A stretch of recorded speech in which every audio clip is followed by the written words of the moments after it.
ওটা দৌড় দিবি। Welcome back to my channel. তো আজকে আমরা বানাচ্ছি হান্ডি মটন।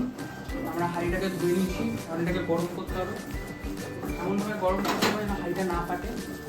আর এখানে আমাদের ম্যারিনেশন হয়ে গেছে পুরো মটনের। এর মধ্যে গরম মশলা, ধনে গুঁড়ো, জিরের গুঁড়ো, লঙ্কার গুঁড়ো, হলুদের গুঁড়ো, কাঁচা লঙ্কা, রসুন, পেঁয়াজ, আদা বাটা সব দিয়ে গরম তেল দিয়ে মাংসটাকে আমরা ম্যারিনেট করে রেখে দিয়েছি 1 ঘন্টার জন্য। ততক্ষণ আমরা হাঁড়িটাকে গরম করে নেব।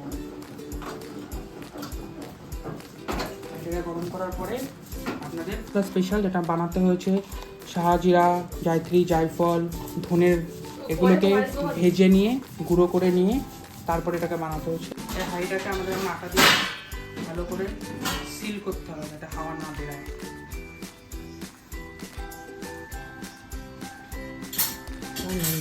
সিল করাটা সিল হয়ে যাবে। দেখি একটু সরুন মটকা। এবার এক মটকাকে সরিয়ে আরেকটা মটকা বসিয়ে দিতে হবে একদম লো ফ্লেমে, মিনিমাম 45 মিনিট। তার মাঝখানে প্রত্যেক 15 মিনিট অন্তর এসে এটাকে না হবে।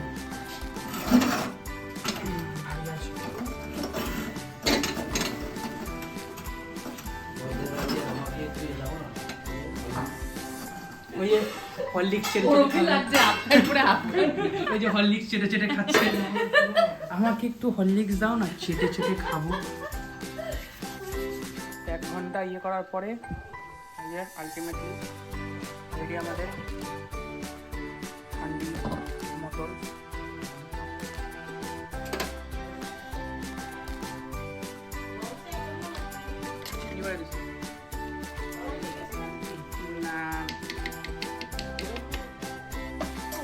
কত 2 কেজির উপরে মাংস ধরবে, 1.5 কেজি বেশি হইলো।